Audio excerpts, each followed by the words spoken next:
All righty. Good morning, ladies and gentlemen. This is Blake, and you are listening to the F.A.C.E Show. I am standing in for Dale this morning. He, as you might remember from yesterday, he he's dealing with a little bit of a migraine, and so he had a really tough afternoon and tough evening. So he's not going to be here today. So it's just going to be myself. K-Man is going to be joining us. I believe he might even be here. He's going to be joining us. Hey, K. Hey, Blake. Hello, everybody. Good That's funny morning. that you And it get looks so. like it might just be me and you. I think Steve might actually pop in today. He's rearranging his office, which is good for him, bad for his technology. Ryan is out on holiday with his family. So how was holding down the fort today?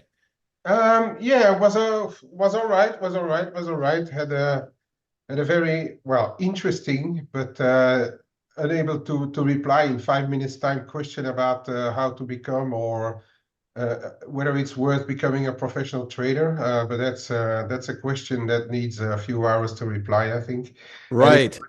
and it's for everybody different. So that was an interesting question, but for the rest, everything went smoothly, I would say. Yes, Ryan will be back on Monday. You guys are on holiday on Monday, aren't you? Yeah, Monday it is President's Day, and which is an interesting holiday in itself. I actually never think about it as it comes around, and then I find out, as it's happening. My kids are they'll be off school, and I'm like, why didn't you guys? What are your cars doing out front? And they're like, whoa, it's President's Day. I'm like, oh, okay. I totally forgot that. Hmm. Anyway, so yeah, it's one of those holidays that it totally slips underneath the radar for me. But Bran, you're right. It's a bank holiday. Um, but hey, K-Man, I'm gonna just jam through a couple of charts really Yeah. quick, and then I want to come back to you and get some of your commentary on. I know we haven't had a lot of moves going into today. It was like kind of a steady session in European trade, very quiet way to end the week, but we're not finished yet. There's still PPI data.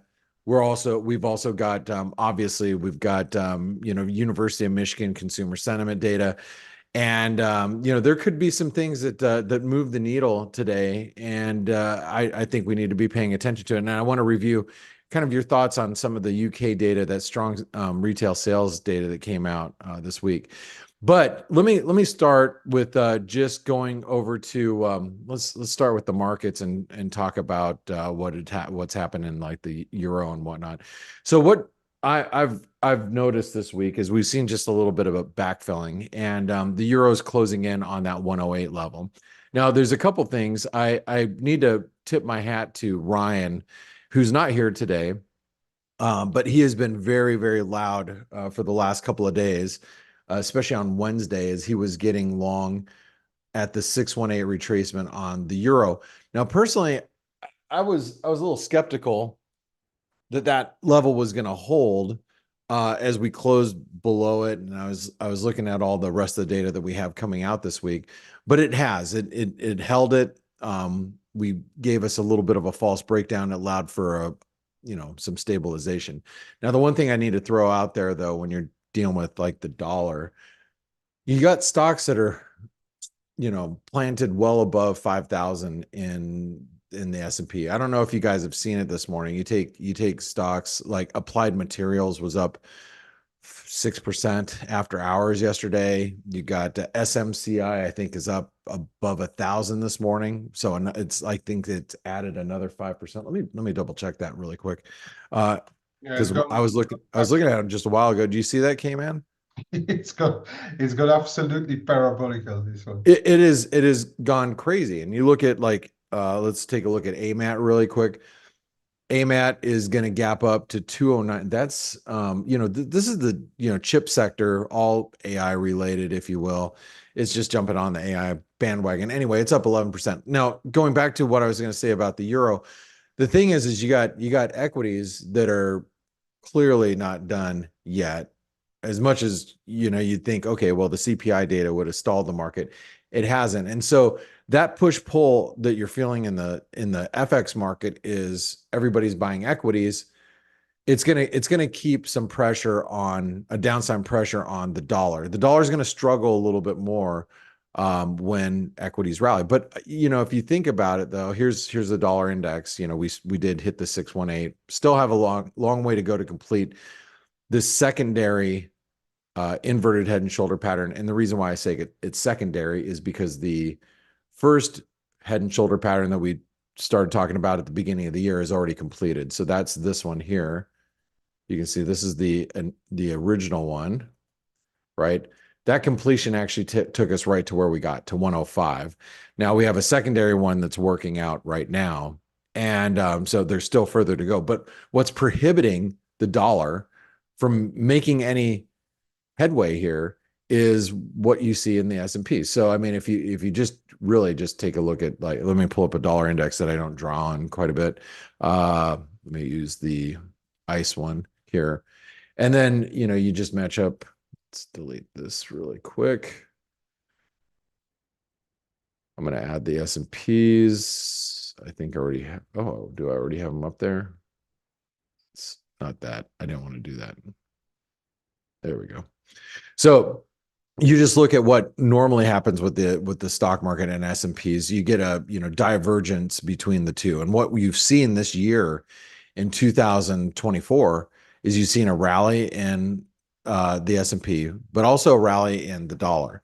And so, as I think I explained this on the week ahead video on Sunday, what we're probably going to see at some point is you're going to see the S&P eventually pull back, and you're going to see the dollar play a little bit of catch up. And so what you'll see is this will eventually meet once again,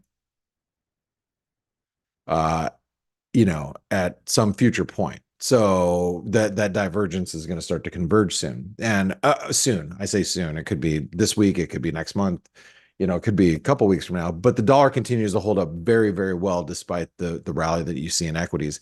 And that's one thing that I think you have to keep in mind as we go into the next couple of weeks. It's just something that an observation, in my opinion, that has to be respected, especially when you get rallies back in like the Aussie has rallied back to the neckline of its head and shoulder pattern, really struggling at the trend line, descending trend line overnight.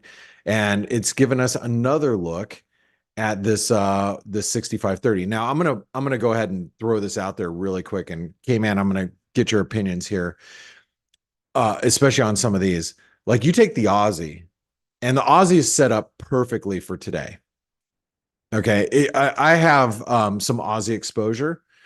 And if you're in the ForexAnalytix community and you're in the chat rooms, here's our chat rooms, and what I'm trading, what I'm looking at in the trades room, what we're all doing in here.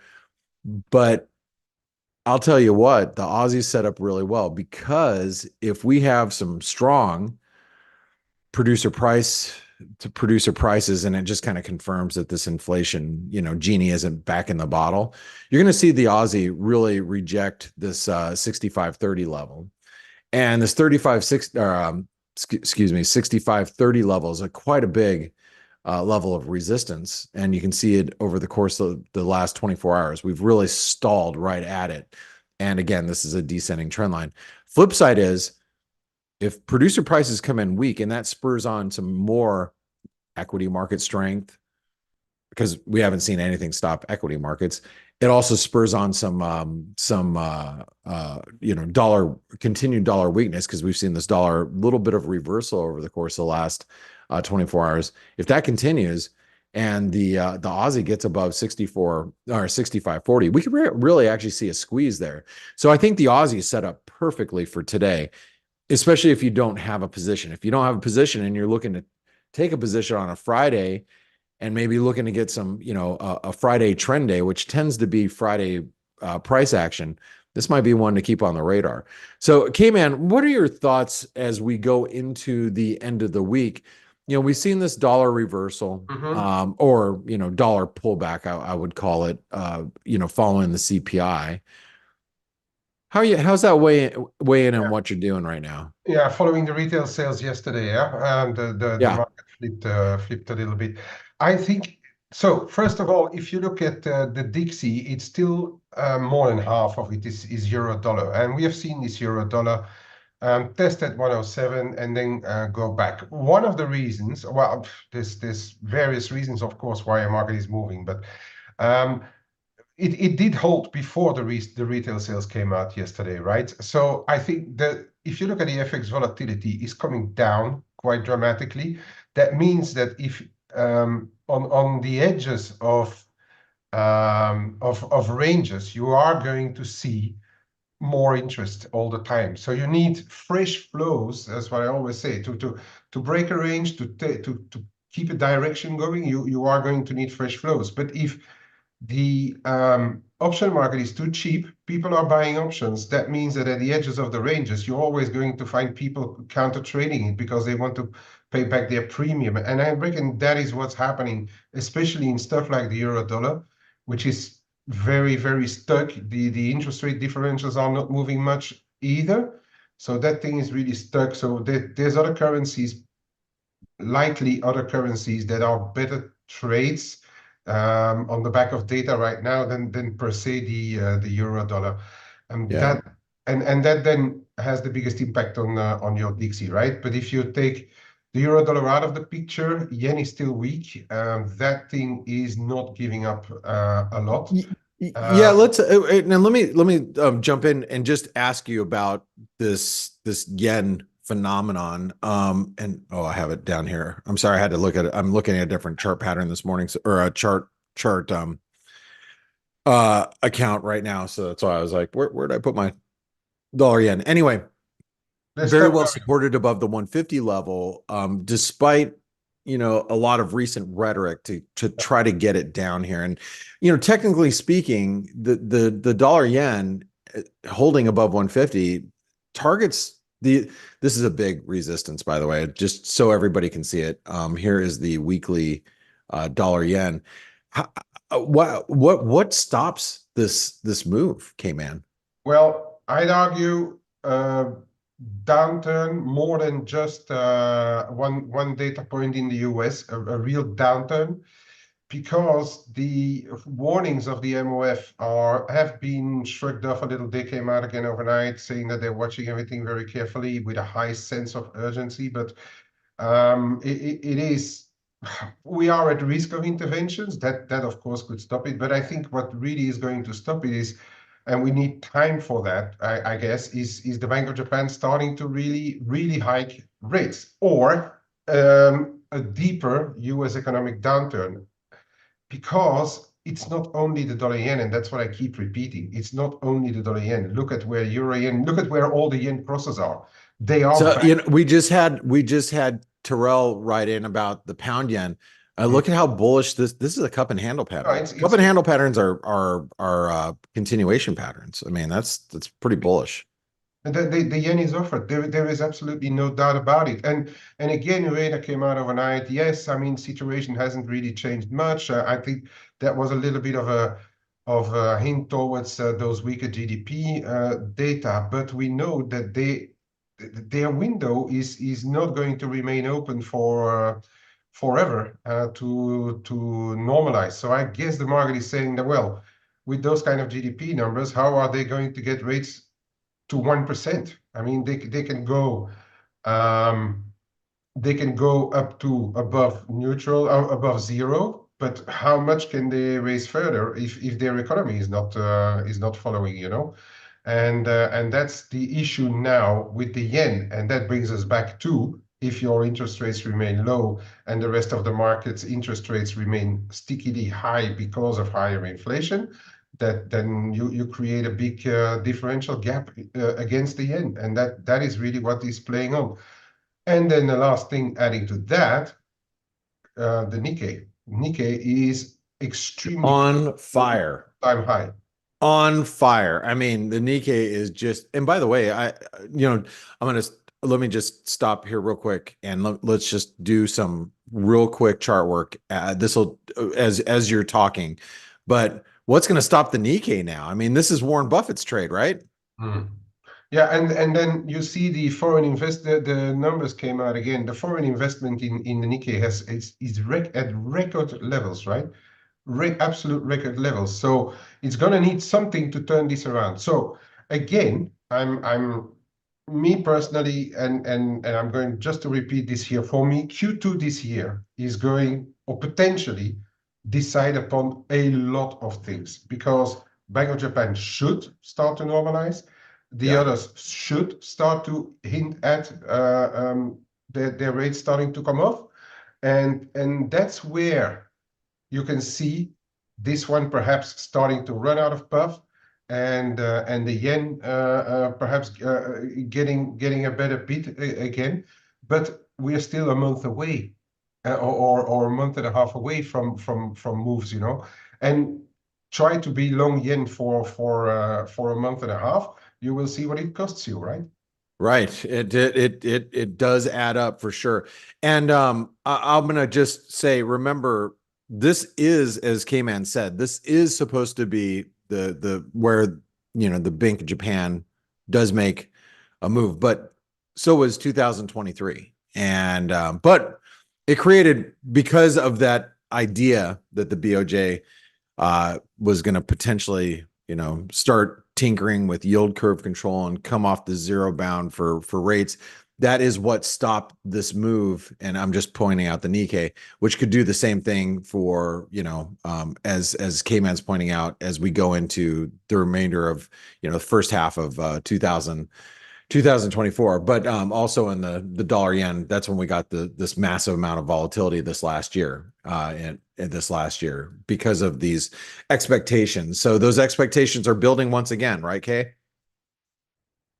The expectations for the normalization, you mean, or for rate hikes or so? Or For normalization, Um, yeah, they are more. building, but then if you look at the 10-year JGBs, they're not moving. I saw an article again overnight saying that Nomura and some other Japanese asset manager were saying, yeah, the rates are going to go above 1%, and we are short JGBs, and it's going to go rally hard, rally hard. But in the meantime, those guys they're looking at their position and they say, well, nothing is moving here, and there's a lot of expectations, but then if you look at what is actually happening today, I know those people don't change opinion, the asset managers don't change opinion every day, but if you look at what's happening today, it's still going to be a long wait. So that is the force of the markets. Once people have their positions, if the market then doesn't move your way, you are forced to be patient, and that I think is something that is happening in the end right now. Where it can go to, I don't know.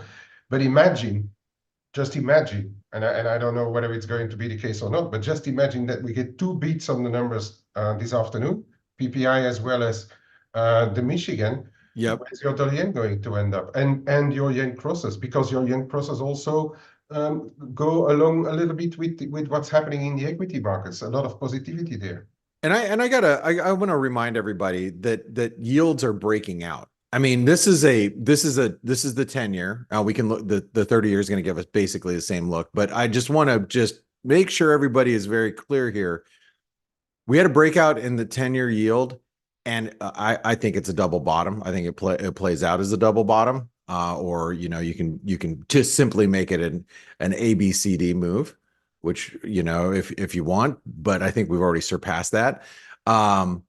But if we are breaking out to the upside, which we held the breakout point, strong data, higher yields is going to be equivalent to the dollar yen higher as well, more than likely. So if you do this, whoops, I didn't want to do that. I'll move that back. If you do this, that's where I see the 10-year going 4.5, as we've been saying this week. So, and you can see how it's very, very much so respecting the breakout point. So anyway, I like the dollar yen higher. I like the yen lower, and I think that you said it earlier this week, K-Man, and I agree with you. The market is going to challenge the Ministry of Finance and the Bank of Japan and see what they're really capable of doing. Yeah, that added into the mix indeed, and the market likes to challenge central banks or Ministry of Finance in this case, who make the decision, and that indeed is the case. But I guess, they are a bit nervous because also of not only of dollar yen but also those crosses. If the dollar goes up against everything, there's hardly anything they can do about it. But if it's the yen moving on its own, then they may get very nervous about it. But again, we will see what's going to develop today. Because if you get worse numbers, then it's probably everything is going to cool down. Dollar lose a little bit more of its shine, and perhaps then jump back a little bit more on the bandwagon of higher equities and stuff like. This is one that I'm actually watching because it's a very interesting one that you showed at the start of the show, is the Aussie dollar. And the Aussie dollar, as you say, is on this level. And this is one that I'm now watching, and I think I said it already yesterday also. In case of worse numbers, yeah, in case of worse numbers, I reckon there's a bit of people looking exactly at this level. And if it would go through 40, 45, there we could be looking 66 straight into the eyes. That is a possibility. This one, I'm very very tiny playing the level, but I won't refrain from flipping around if it really breaks. Yeah. And yeah, I think it's definitely worth noting here. One of the things that's a little I want to say one of the things that kind of freaks me out a little bit about the Aussie right now is I'm short Aussie Kiwi. If you on the week ahead video, I was like, wait for it to get up to this underside of this broken trend line, then short it. And I'm short some, and I'm short some right around current levels. And it rallied overnight, kind of rejected again. But this one, if the Aussie starts to squeeze higher, I think it's gonna bring up the Aussie Kiwi too. So you got to be a little bit careful with this one.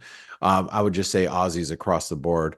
We got a couple of minutes Yeah, before we have this data. We got about 8 minutes. I want to just cover a couple other quick markets. I want to take a look at gold, what's happening in the gold market. Gold, is probably a bit of a disappointment to a lot of traders as of late because it just has fine. not had the ability to rally. But I do want to point out that this is something that we've been monitoring since, well, you can see I've had it drawn out like this all week. We have a triangle that's breaking down, but we might actually also have a descending channel currently. And if we have a descending channel, that could allow for maybe even a further, especially if the data is weak, we might get even a further move back up towards 2025 before rolling over here. But I do think you got to keep an eye on what's happening with gold, because gold's going to help confirm what you're doing with the dollar. If the dollar is rallying and we see the euro, slam back down to 107, I can pretty much tell you that this gold market's going to be completing this at the same time, this triangle pattern. Flip side is if we get some weaker PPI data, maybe a little bit of consumer confidence waning a little, we can have gold trading back up at 2040, and that would coincide with the Aussie dollar, trading, as K-Man was just pointing out, near 66 cents. So gold, what I'll be using gold to do today is to more or less confirm exactly how I'm going to navigate through the currency market. So keep your eye on gold. Silver still, I mean, I don't really even have a bunch of words for silver. All I want to say about silver is, it will start to look very heavy if we trade back below $21. And I know Stelios is probably somewhere about ready to chime in that's never going to happen, but you got to watch silver. It's getting close. One of the big breakouts that's been most surprising to me has been Bitcoin's challenged this channel. We're at the 127% extension. We're struggling here, which makes sense after this huge rally that you've seen. Just kind of confirming risk. I'm sorry, I'm grabbing one of my panels over here. I just had it in the wrong spot. But you can see just Bitcoin this week. I mean, we're up 15-20% this week. What a massive rally. Since once it broke the 618, it was gone. After 45,000, it was gone. We looked at yields. One of the other things that if you want to focus on the Aussie, okay, and we see Aussie start to weaken, this is probably one of my favorite currencies to trade, the currency pairs to trade in a risk off environment. That means, and obviously we're not in one now. I'm just saying, if we start to see the stock market stall, the Euro Aussie is by far my best and most favorite long trade. We are nudged right up against resistance despite equities being up here. So if you just look at this, you have these really strong, inverse relationships. So when you see a big move like in equities that you see here, what theoretically should be happening is the Euro Aussie should be somewhere down here, and it's not. So the fact of the matter is, if we do see stocks roll over, if you're in the ForexAnalytix, you already know this, and I'm just repeating a lot, but as soon as stocks roll over, that's going to be my cue to be really aggressively short the Aussie dollar, because it's been underperforming on the way up. So on the way down, like copper, it's probably going to get its ass handed to it. So I'm going to be really focused on the Aussie dollar on the short side should equities start to show some weakness. But you can see it really close up. What's happened in the S&P and what's happened in the Euro Aussie. So that means that if the Euro Aussie starts to, or excuse me, S&P starts to roll over, you're going to see a breakout above channel resistance here in the Euro Aussie. So Yeah. keep this one in mind. If we break above like 66.20 is the level I'm looking at. What's Okay. up, Kate? Yeah. Don't forget today is an OPEX day as well. We've got those expiries, so it could get a bit volatile in the equity markets. Not sure which side it should go, but just for people watching it. Also ahead of a Monday holiday, I guess the markets will be closed in the US. We may also see increased flows and increased volatility. So be a bit careful, everybody, with what is happening in the equity markets today. I haven't got a clue which side it's going to go though. That is a great point, and something being at 5-6 o'clock in the morning, I totally spaced and would have picked up on that as we got closer to the fix, I think, or in our chat room, we'd have been chatting about it. So thank you for the reminder, came in. Ryan asks, why is the dollar Canadian not moving at all despite oil being weak? It has been the worst US dollar cross. The strength is quickly getting sold. Well, I would argue that the dollar Canadian, Bounced, huh? you're probably like, it's not going higher because crude oil's been pretty damn strong. So it's keeping a lid on this. The flip side is, I think the dollar Canadian is looking pretty good based on crude oil and where it's at. I mean, if crude was down at 60 and breaking down, you'd have the dollar Canadian trading probably up at 136, 137. But that's just not the case. I mean, we're holding the 70 to 80 range, holding up really well, and that's keeping the Canadian fairly well bid, in my opinion. Hey man, you have any other flavor on that? Yeah, absolutely. And also, Ryan, yeah, also Ryan, this we have been talking about it a number of times. If you look at correlations, usual correlations, there's been a bit of a breakdown of late on the traditional correlations because we've been talking about it. When equity markets fly, usually it weighs a little bit on the dollar as well, but it doesn't. When equities fly, you see Aussie Kiwi being much better bid. They are stuck in ranges. It's very difficult to trade all those correlations right now. And if you look at stuff like the Norwegian kroner, Brent oil has been rallying as well, but the Norwegian kroner can only sporadically find a bit of a bid. So there's a lot of correlations which have been really um, And volatility gets suppressed when yeah, stocks are at highs. Data, guys, data. Yep. yeah. Here. Oh, hey, Steve. Hey, mate. We go.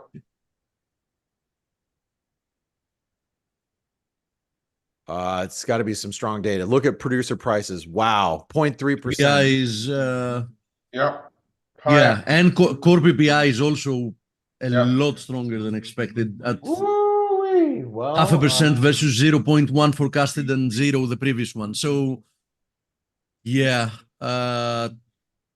data based on how the markets have gotten used to reacting to inflation related data should help the dollar strengthen, and perhaps we can see another leg lower for equity markets in the context of a little bit of a corrective move from where we are. I mean, look at the you want to talk a little bit about this, and while you guys are chatting about this, Steve, K-Man, why don't you chat a minute? I'm going to grab Dickie Matthews. I believe Richard is with us. I'm going to take over, obviously, with Dale here, but Dale not here. Excuse me. So let me grab him. So you guys go ahead. Yeah, the dollar is strengthening on the back of the data. Even with building permits, housing starts being weaker. It's really the inflation data that Yeah, are although I mean, in the grand scheme of things, it's I mean, building permits, for example, is not a big miss, right? From 1.51 million of expected, we went to 1.47 million, and especially if you compare it to the previous one, no, no, the difference is no, look, non-existent practically. But yes, housing starts yeah, was a quite a decent miss there. miss, plunging from 1.46 million, that was the previous number, to 1.33 million Yeah, but currently. the thing is, those housing numbers have not really been driving the market that much lately. Yes. We need to have a prolonged period of weakness for them really to start to weigh on things. But yeah, we are a bit stronger in the dollar, especially dollar yen back to 150.60. The rest a bit weaker versus the dollar as well. But as I've been saying, like those FX vols being going lower and lower, I guess we are going to find counter traders on the edges of the latest Yeah, ranges. and in my opinion, based on this data, Cayman people should be careful here with equities. I said it yesterday on the morning edge as well, a webinar only our subscribers can attend to. I told them that in the very short term, I'm feeling like we might have another leg lower in equities, even within the context of a minor correction. And I think that today's data, if indeed we see follow through with the dollar rebounding further, um, could lead equities to at least temporarily continue that little pullback that we saw. Yeah, Well, I'm gonna tell you what, guys. That I think everybody was trying to lean into some dollar weakness going into this data, and they are finding themselves a little wrong-footed today. And you can this could be a reason for this and and OPEX options expiration today could be a reason for a little bit of an S&P pullback from we're now trying to carve out a high inside of this channel that may be a lower high. So within the next couple of trading days, we might be back in the middle of this ascending channel. The consequences to that would be stronger US dollar probably across the board. That's what I would be thinking. But hey, listen, Steve, we're going to see you. For those of you that do not know, In the morning we edge. see Steve on the morning edge. That comes up in literally about 45 minutes from right now on the Yeah, morning 40 edge. He'll be minutes. joining. I'm sorry? 40 minutes. 40 minutes. I'll see you in 40 minutes. K-Man, I want to thank you right. for stepping in and really stepping up with Ryan out and being with us not only on the Flow Show in the mornings, but also with us on the F.A.C.E Show. Your guidance here is priceless, and we love having you around. So thank you so much. Thank you, Blake. Have a good interview with Dickie Enjoy Matthews. the interview Always an with interesting Richard. one. Have a good weekend, folks. Yeah, and I thank you guys, and I'm gonna take over with Richard. Richard, good morning. And you didn't think you'd be talking to me this morning, did you? Oh, you're Richard, muted. you're muted. You need to unmute. There you go. Good afternoon from cold and cloudy, miserable England. No, and I didn't think I'd be talking to you, Blake. And I didn't think I'd be talking to you either, but Dale, he had a really bad migraine last night. So he sent a text well after when I was in bed, which was, very early. He's just like, he was like, hey, I had a really bad night. I'm not gonna be able to make it tomorrow. He's been dealing with this all week. So here we are talking again, and I want to make sure that everybody knows this. If you, I don't want to rehash what we talked about yesterday. No, but you're going to. But I'm just gonna say, please listen to Richard on this Trader Summit interview. I'm just gonna go ahead and post this in the chat box so everybody has this. Here, make sure you guys all go here and listen to Dickie Matthews and what he has to say about Bitcoin, because I don't want to ask you about Bitcoin this morning. Okay. We're not going to talk about Bitcoin, even though you're the Bitcoin. We're not going to talk about Bitcoin. No, I'm not going to talk about Bitcoin. Let's talk about Ethereum. I'm just kidding. What I'd like to talk about this morning is I want you to elaborate, since you live in the UK, like K-Man, who was just here, but you live in the UK, and some of our staff live in the UK as well. You have a little bit different view on why sterling is trading so heavy. Now right now it's trading heavy because of the dollar phenomenon at the moment. But why is sterling overall trading so heavy? And I'm going to put up just pound futures and put up this chart here. You're on mute. You're muted again. You're muted. What's going on? Okay. As you know, I've got a really bad throat, so I apologize. It hasn't got any better overnight, so that's why I'm only gonna keep you for about 15 minutes this morning anyway. So we're good. Why I sound like Rod Stewart at the moment, but you certainly don't want me singing. You're almost as sexy as Rod Stewart there, Dickie Matthews. Now, just before we start, why is the dollar so strong? Off the back of the PPI figures, do you reckon today? Oh, yes. Well, no, we had the retail sales today, right? We had retail sales out of the UK earlier, so it pushed up sterling a little earlier this morning, but then it slumped because of obviously the US PPI. So, do you think those? You know what I'm going to on this, don't you? Do you think those US PPI numbers are pointing that inflation's back? Yeah, I do. You do a little simple addition between CPI and PPI, and you're going to come up with a PCE number that comes in a little hotter than the Fed's going to be comfortable with, right? Yeah. So no drop in interest rates for the foreseeable future. If not, I still think there could be a hike.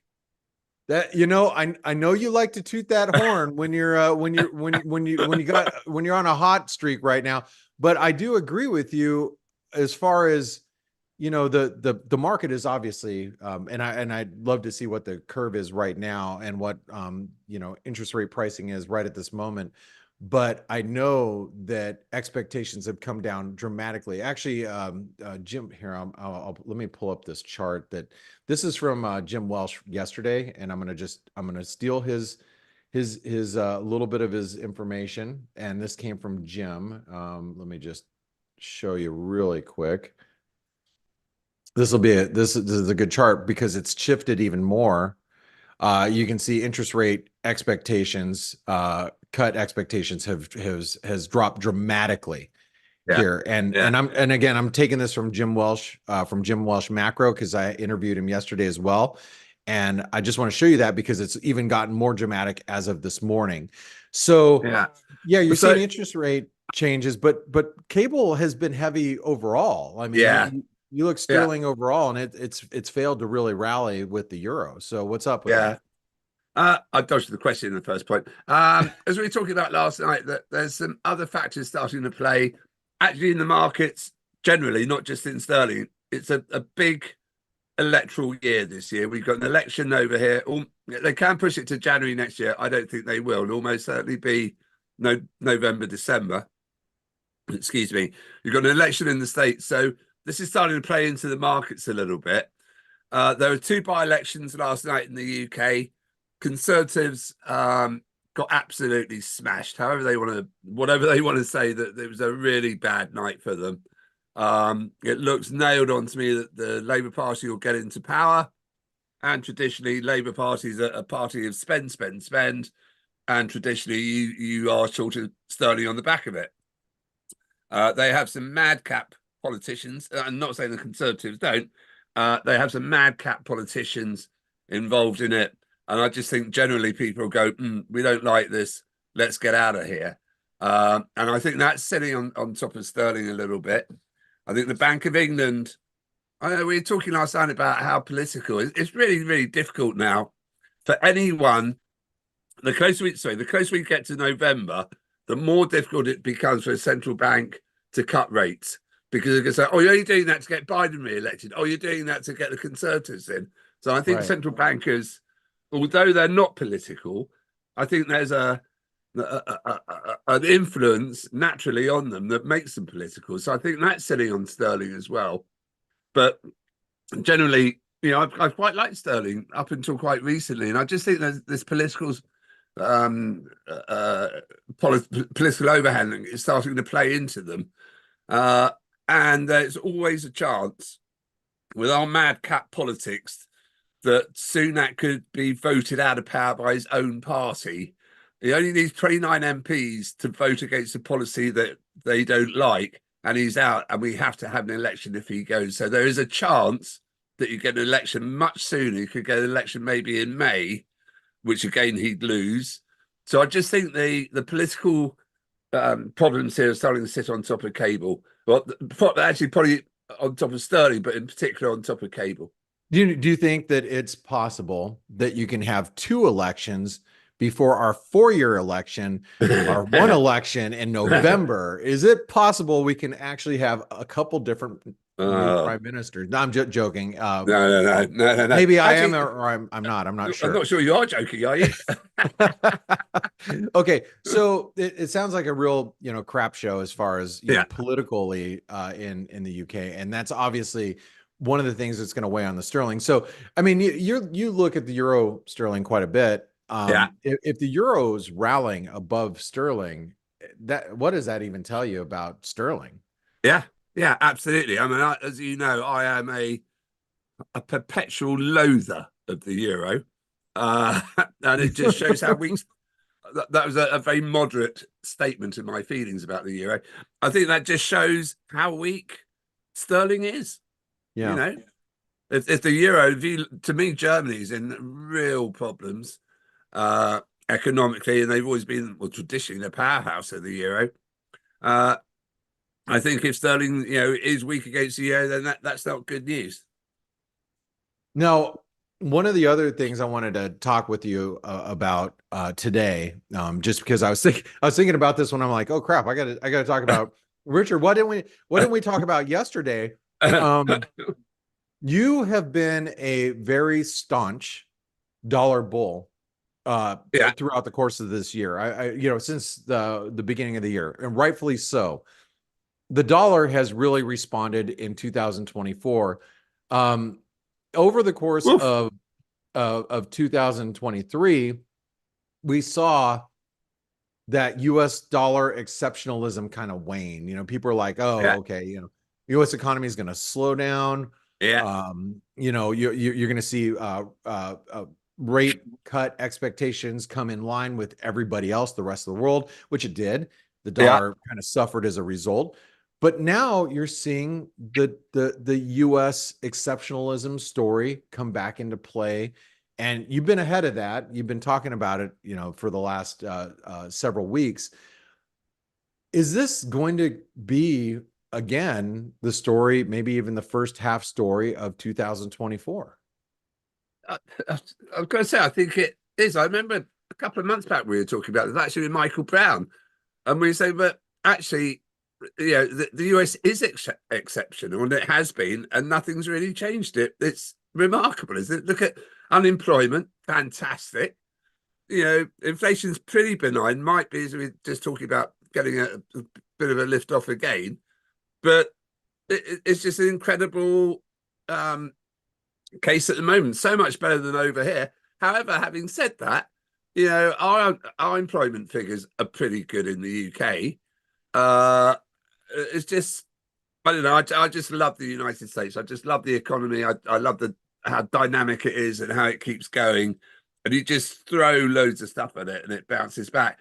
And I'm not going to harp on about interest rates going up because my wife will kick the door down if I do anymore. But really, when you look what the Fed has done in the last 2 years, and you know, interest rates have gone up, what, 550 basis points, Yeah. and the economy is still motoring. It's You know? pretty amazing, right? How resilient the US Yeah. economy has been. So how But do you cut rates? yeah, exactly. How does the Fed, step in front of that right now? Because you're just going to fuel the inflation genie. You're going to make the economy is lukewarm or maybe warm. It's going to be a lot hotter, right? But Yeah. I was actually watching a Canadian economist, and it got me thinking. And this you may not know this. I'm throwing this out at you real quick. The Canadian economy this year in 2024 is faced with, and again, these are not my numbers. I'm just spitting out what I heard. 900 billion worth of mortgages in Canada. Now, Canada is what, 1/8 the size of the US, or maybe 1/10 of the size of the US, something like that, Yeah. population wise. 900 billion in mortgages refinancing in 2024.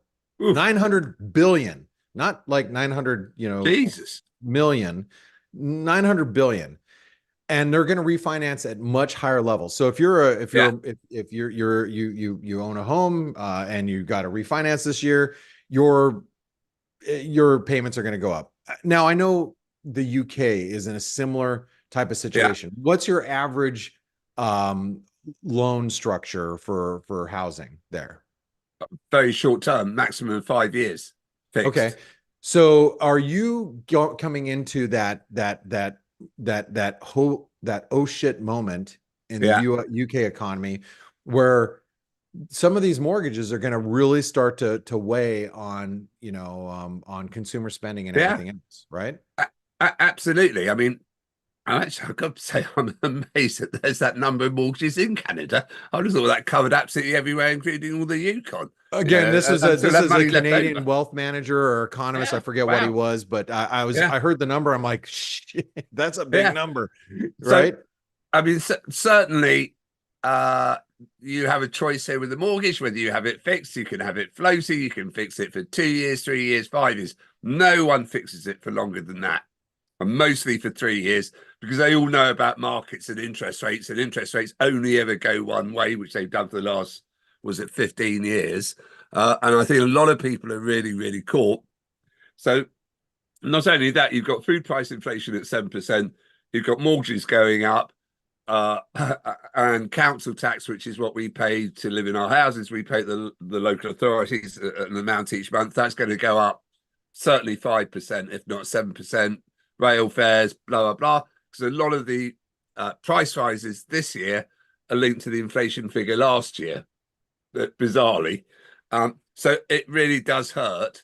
I've got numerous friends of mine who are just moaning about it, saying, oh, this really, really hurts. This is awful. When's it going to stop? I actually think that interest rates are back at normal levels. I don't think they're exceptionally high. I think they're probably at the levels they should be. If you're going to get inflation at 2%, which they can't seem to do, you've got to have interest rates at 4%. I mean, this is the Fed funds rate, and this is a chart of the Fed funds rate, which if you take UK, the Bank of England and your rates, probably a trajectory is something similar. Yeah, but I mean, we've come off the zero bound, and we're not like in abnormal areas over the course of the last 50 years, right? But if you take out the hiccups in the mid 70s and 80s, you're probably round about parity, aren't you? About flat, 4 or 5%. It's just this generation have never seen anything like this, and they're just whinging. But I also think there's a deeper problem than this. There's the problem which I think started in China, and I'm not talking about COVID, with commercial property. And I think that's now starting to spin over into the US. And I think it's spinning over certainly into Germany. There's one or two I wouldn't say rumors, but there's one or two questions about some of the regional banks' investments in a commercial property. And again, that will affect property full stop. So I think that there's an issue with property. The disposable income is dropping massively, which should cap inflation. But as I said last night, and I have to be very careful, especially with the cold saying his name, Chancellor Hunt, not to have too much alliteration, was saying that isn't it great that wages are going up at 6.3%, which is beating inflation. But actually, yeah, it's beating inflation, but you're feeding it. So there's still a problem in this country with inflation. There's a problem with housing and mortgages, and I guess it must be the same in Canada, but Yeah, not in America. I But not in mean, America. I would say worldwide, right? I mean, Yeah. it's shifted, the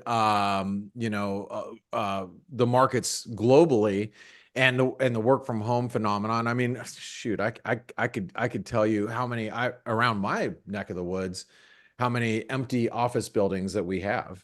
Yeah. It's crazy. But But the tough thing for economists, right? A lot of these are really hard to gauge from a balance yeah, sheet point of view, who's holding what. And yeah, that's why it's like that house of cards that you don't see, that's behind the yeah. smoke and mirrors somewhere. And I don't know how to gauge it personally. So But do you think that you're in the States, and correct me if I'm wrong, you take a mortgage out, and it's a real long-term mortgage, isn't it? yeah, I mean, I've got a 30-year mortgage that's sub 2.75%. So So why would you move? there's no reason for me to move. I'm literally making money sitting here based Right. on inflation. So, like, So does that, if you extrapolate that across the US, does that feed the exceptionalism that we're talking about, the stability of the US mortgage market? yes, while the US economy jobs market is good. So here's the rub, Richard, is that while our US economy is powering ahead with jobs, you're not forcing anybody to move. But Yeah, if I can't make my mortgage payment because I lose my job, then we have a problem, and that's why and this goes in a whole different conversation as far as jobs. I ask a lot of people. I tend to know a lot of people. I ask a lot of people just kind of where they sit on certain things. And what I've found is a lot of people had great jobs. They've lost their great jobs. That, like, maybe it's some sort of white collar job that pays, yeah, $80,000 a year. But to compensate for that job loss, what they do is they pick up a couple of jobs, running groceries around for Instacart, and then working at Home Depot or Walmart or whatever the yeah, case may be. And so jobs are aplenty, especially the lower wage income earning jobs. So I can pick up a couple of jobs and really, come away unscathed at this point. But those are the jobs that are going to get cut first should the economy slow. And that's the cliff that I see of the U.S. Jobs market. Is we're sitting on a cliff with a lot of these jobs that have been created that are not the high paying jobs. So if we yeah. start losing them, they're gonna come in spades, and that's the risk I see. Where are the high paying jobs, do you What think? what are the high paying No, jobs? where are they? I don't know. I don't know. Like talk to, for example, I look at my brother-in-law I was just having this conversation with last weekend, who's an engineer, and they had to let a couple engineers, civil engineers, go. And those guys and gals get paid, nice chunk of money. He's like, well, I'm just picking up the work because he's, his team leader on, you know 200 $500 million projects. He's like, well, I just pick up I just work a little bit more, kind of attitude. So I don't know. Like, where do those Yeah. people, I don't know. It's hard I to, wonder if how many jobs are going to go to AI and what yeah. that does, and whether that's inflationary. Yeah. Greg asked Blake, who was the Canadian economist? I don't know, some dude on Blockworks, or one of the macro podcast that I was listening to. He's like some wealth manager out of Canada or something. I forget. I'm not good with people's names. I don't even remember Richard Matthews' name half the time. Just kidding, just kidding. Dude, Yeah. you and I are like buddies. We talk like literally Listen, every week. Anyway, listen, just wait till we do the next one with Michael Brown and my grandson. You'll yeah, remember my name after that. yeah, all right, and that fair enough. So, hey guys, I want to say, Richard Matthews, he's a hell of a guy. Obviously, you've been listening to him now for the last 25 minutes or so. I love interviewing him. I love the fact that we get a chance to meet usually every week, every 2 weeks. You're over at one.io, and I Yeah. don't want to give away your thoughts on Bitcoin. Make sure you guys listen to that interview. But you don't think Bitcoin's going down, do you? Well, I think you might see a little retracement, but over a year, no. Okay, well, you got a guy that Richard Matthews that works at one.io that has his ear to the wall, listening to what's happening in the crypto space. So I think you should be paying attention to what Richard knows. So, Richard, what's the best way for traders to follow your work? You can find me on Twitter, which is at Dickie Matthews with a 5 instead of an S, or at one.io. Won't be much help this afternoon. I'm just going to go and cough away. You're at Dickie Matthews 5. Dickie Matthews instead of the S is a 5. There you go. That's it. Yeah, if you want to follow Richard, and that is a picture of you swimming. That's a picture of me swimming. Yeah, having come out looking pretty cold. Are you kidding? That looks like, I mean, it gets below 75 degrees here, and I'm putting on my snowmen. Yeah.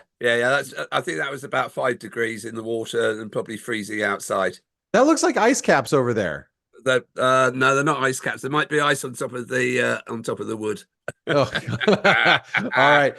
So, Richard, I want to thank you for it's great to be able to talk to you 2 days in a row, but I want to thank you for your time here, and I want to You're thank welcome. you for being a part of the F.A.C.E community, and really kind of informing us about what's happening in the sterling. I think that's that's some really interesting and kind of scary things if you are long sterling. I think that's something that everybody should be thinking about. I've just actually seen a question pop up. So on Patrick Bold, I haven't got my correct glasses on. Patrick Bolgers said great sub about the picture on my Twitter. There's actually a Lego model of the yellow submarine. Hey, the Beatles, the Beatles in front of it. that's I love awesome. Lego. I love Lego. I have to also say some unknown facts about Richard. Richard's owned some really awesome cars over the years. If you're a motor nut, you should chat with Richard sometime, because he's owned some pretty cool vehicles over the years. So, but those were the days. Listen, I'm going to go and cough away. You have a great weekend, guys, and a good day's trading, and enjoy President's Day. Thank you, Richard. Well, and thanks for the reminder. I totally forgot it was coming. So, hey, have a great one, and thank you for spending your time with us. And everybody, have a great weekend. Make sure you check out ForexAnalytix when you get an opportunity. Come join in the chat room. Join myself, Steve, Ryan, K-Man, all the traders that are in there. Come chat with us. That's where we're at all day long. So I'll see you guys, those of you in the community. I'll see you on the Morning Edge in about 15 minutes. Richard, have a great weekend, my friend. See you on my birthday. Have fun. All right. Cheers yeah, now. we'll see you on your birthday. That is correct. All right. Cheers, Blake. Bye-bye now. Cheers. Thanks. Bye-bye now.